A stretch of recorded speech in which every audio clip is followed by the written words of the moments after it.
Hello friends, welcome to Madras Anitha's kitchen.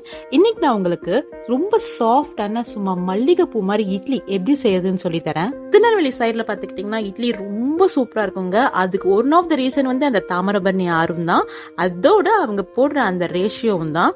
ரொம்ப ஸ்பெசிபிக்கா சொல்லணும்னா திருநெல்வேலி டவுன்ல விஞ்சய் விலாசம் சொல்லிட்டு ஒரு ஹோட்டல் இருக்கு. மிஸ்டர் கைலாசம் பிள்ளைன்னு சொல்லிட்டு ஒரு தாத்தா தான் அந்த ஹோட்டலை நடத்திட்டு இருந்தாரு. அந்த விஞ்சய் விலாஸ் ஹோட்டல் பக்கத்துல தான் எங்க அப்பாவோட வீடு வந்திருக்கு.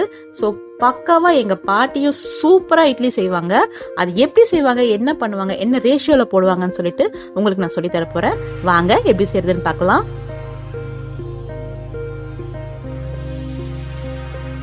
ஃபர்ஸ்ட் வந்து 2 கப் இட்லி அரிசி சேர்த்துக்கலாம்.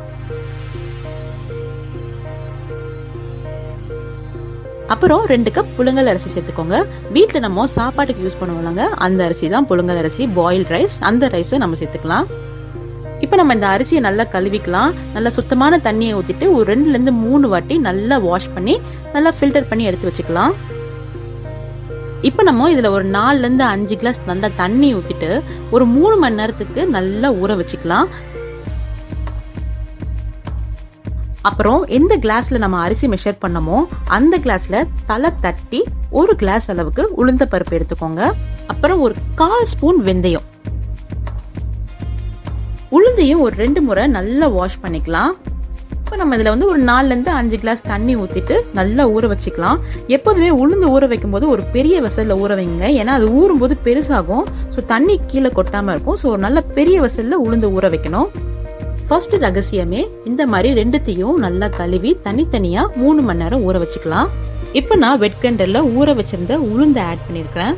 உளுந்தை வந்து சேர்க்கும் போதே பாதி தண்ணியோட தாங்க நான் சேர்த்திருக்கேன். பாதி தண்ணி தான் நான் எடுத்து வச்சிருக்கேன். தண்ணியை தயவு செஞ்சு தூக்கி போடாதீங்க. மாவு அரைக்கும் போது நம்ம எந்த தண்ணியில ஊற வச்சிருந்தோமோ அந்த தண்ணியில தாங்க நம்ம அரைக்கணும். சோ நான் பாதி தண்ணியை தனியா எடுத்து வச்சிருக்கேன். கொஞ்சம் கொஞ்சமா தண்ணி சேர்த்துட்டு நம்ம அரைச்சுக்கலாம்.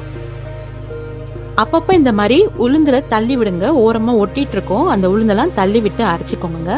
அந்த காலத்துல வந்து ஆட்டுக்கல்ல தாங்க அரைப்பாங்க. ஆட்டுக்கல்ல அரைக்கும் போது இன்னும் எக்ஸலண்டா இருக்கும் இட்லி. ஆனா இப்போ நான் வந்து ஆட்டுக்கல்ல எல்லாம் அரைக்கல, வெட் கிரைண்டர் யூஸ் பண்ணி தான் அரைக்கிறேன்.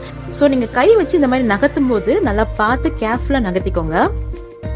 10 நிமிஷத்துக்கு ஒரு வாட்டி வந்து தண்ணி செக் பண்ணிக்கணும். அண்ட் உளுந்து எந்த அளவுக்கு அரைஞ்சிருக்குன்னு அந்த பதம் வரணுங்க.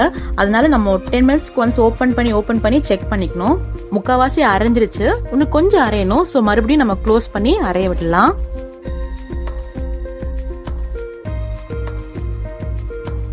இப்ப பாருங்க, உளுந்து நல்லா அரைஞ்சிருச்சு. நல்லா பாருங்க, சூப்பரா பொங்கி வந்திருக்கு.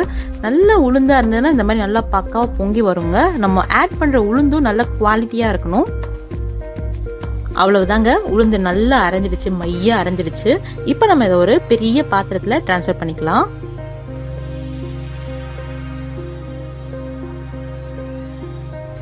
அப்புறம் அதுல ஊற வச்சிருந்த அரிசியை ஆட் பண்ணிக்கலாம். உளுந்த விட அரிசிக்கு நிறைய தண்ணி தேவைப்படுங்க அரையறதுக்கு. சோ நீங்க சேர்க்கும் போதே கொஞ்சம் நிறைய தண்ணி சேர்த்துட்டு அரைச்சிக்கோங்க. அரிசி மட்டும் ரொம்ப மைய அரைக்க கூடாதுங்க. கொஞ்சம் லைட்டா கொரன்னு தான் அரைக்கணும். ரொம்ப கொரன்னு அரைச்சிடாதீங்க, நல்லா இருக்காது. கொஞ்சம் லைட்டா கொரன்னு அரைச்சிக்கோங்க அரிசி மட்டும். இந்த மாதிரி தனியா உளுந்து தனியா அரிசி தனியா அரைச்சிக்கணுங்க. சோ இப்போ ஃபர்ஸ்ட் உளுந்து அரைச்சு முடிச்சு நம்ம தனியா வெசல்ல வச்சாச்சு. இப்போ அரிசி நல்லா அரைஞ்சிட்டு இருக்கு. அதே மாதிரி 10 நிமிஷத்துக்கு ஒன்ஸ் வந்து நீங்க செக் பண்ணி நம்ம தண்ணி சேர்த்துக்கலாம். ஏன்னா அரிசிக்கு வந்து நிறைய தண்ணி தேவைப்படும். ஸோ பார்த்து நீங்க தண்ணி சேர்த்து அரைச்சிக்கோங்க.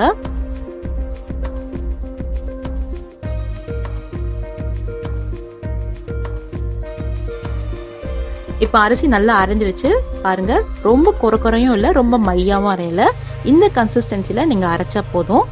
ஏற்கனவே உளுந்து நம்ம ஆட் பண்ணிருந்தோங்க, அதே வெசல்ல இதையும் ஆட் பண்ணிக்கலாம். இப்ப நம்ம தேவையான அளவு கல்லுப்பு சேர்த்துக்கலாம். இந்த அளவுக்கு நான் கிட்டத்தட்ட 1.5 டீஸ்பூன் கல்லுப்பு சேர்த்துக்கிறேன்.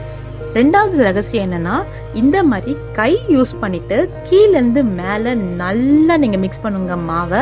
இந்த மாதிரி கீழேந்து மேல மாவை நல்லா மிக்ஸ் பண்ணணும்.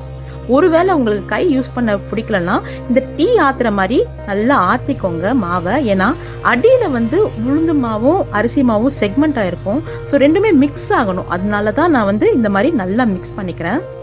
ஈவினிங் டைம் நீங்க மாவு அரைச்சிங்கன்னா ஃபுல் நைட் நீங்க இந்த மாவை நல்லா புளிக்க வைக்கணும். இல்லைன்னா 9 மணி நேரம் நம்ம இந்த மாவை புளிக்க வைக்கணும். இப்ப பாருங்க மாவு நல்லா பொங்கி வந்திருக்கு. மூணாவது ரகசியம் என்னன்னா, இந்த மாதிரி இட்லி நம்ம அவிக்கிறதுக்கு முன்னாடி ஒரு கரண்டியை வச்சுட்டு நல்லா பீட் பண்ணுங்க, நல்லா அடிச்சு விடணும். அப்புறம் இட்லி கொப்பரையில துணி போட்டு தான் நம்ம இட்லி அவிக்கணும். சோ நான் இப்போ இந்த இட்லி கொப்பரையில தேவையான தண்ணி ஊத்தி வச்சிருக்கேன். இப்ப தண்ணி நல்லா கொதிச்சிருச்சு, நம்ம இட்லி தட்டை வச்சிடலாம். அப்புறம் ரொம்ப நைஸான துணி எடுத்துக்கணும். எங்க வீட்டுல இட்லி இந்த மாதிரி இட்லி துணியில தாங்க அவிப்போம். அந்த மாதிரி அவிச்சாதான் இட்லி ரொம்ப டேஸ்டா இருக்கும். சோ இந்த துணியை நான் ஈரப்படுத்திட்டு அப்படியே இந்த தட்டு மேல விரிச்சு விட்டுறேன். இப்ப நம்ம இட்லி மாவை இந்த இட்லி தட்டுல ஊத்திக்கலாம். இந்த மாதிரி கொஞ்சம் கொஞ்சமா இட்லி மாவை ஊத்திக்கோங்க, ஓவர் ஃப்ளோ பண்ணிடாதீங்க. கொஞ்சம் கொஞ்சமா ஊத்திக்கோங்க, கொஞ்சம் கேப் இருக்கணும். அப்பதான் இட்லி வெந்து வரும்போது அப்படியே பஃபியா வெந்து வரும். இப்ப நம்ம இட்லி எல்லாம் ஊத்தியாச்சு. இப்ப நம்ம இதை க்ளோஸ் பண்ணிட்டு ஒரு 7 to 8 நிமிஷத்துக்கு இட்லிய நல்லா வேக வச்சிடலாம். இப்ப நம்ம இட்லி வெந்துருச்சா இல்லையான்னு செக் பண்ணிக்கலாம். அதுக்கு நான் கருவேப்பிலை குச்சியை வச்சுட்டு செக் பண்ண போறேன். பாருங்க, எந்த மாவுமே ஒட்டல. சோ இட்லி நல்லா வெந்துடுச்சு. இறக்கிறதுக்கு முன்னாடி நம்ம கொஞ்சமா தண்ணி தெளிச்சுக்கணும். இப்ப நம்ம இதை எடுத்து ஒரு பிளேட்ல டிரான்ஸ்ஃபர் பண்ணிக்கலாம். இப்ப இந்த தட்டை ரிமூவ் பண்ணிக்கலாம்.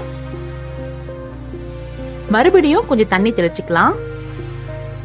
இப்ப இந்த துணிய மெதுவா இடுங்க. பாருங்க, நல்லா சும்மா பஞ்சு மாதிரி இட்லி ரெடி ஆயிடுச்சு. இப்ப பாருங்க, நான் உங்களுக்கு பிச்சு காட்டுறேன் இந்த இட்லிய. பாருங்க, அப்படியே பூ போல இருக்கு பாருங்க இட்லி. பாருங்களேன், இது அப்படியே கொஞ்சம் சூடா சாம்பார் சட்னி வச்சு சாப்பிட்டீங்கன்னு வச்சுக்கோங்களேன், அப்படியே கரைஞ்சிடுங்க இட்லி நம்ம மவுத்ல. அவ்வளோ டேஸ்டா இருக்கும். முக்கியமான விஷயம் என்னன்னா, சுட சுட இட்லி சாப்பிடணுங்க. அப்பதான் நம்மள அந்த எக்ஸாக்ட் இட்லியோட டேஸ்ட்டை ஃபீல் பண்ண முடியும். ஸோ எல்லாரும் ட்ரை பண்ணி பாருங்க. ட்ரை பண்ணி பார்த்துட்டு எப்படி வந்திருக்குன்னு எனக்கு கமெண்ட் பாக்ஸ்ல ஷேர் பண்ணுங்க. Thank you so much.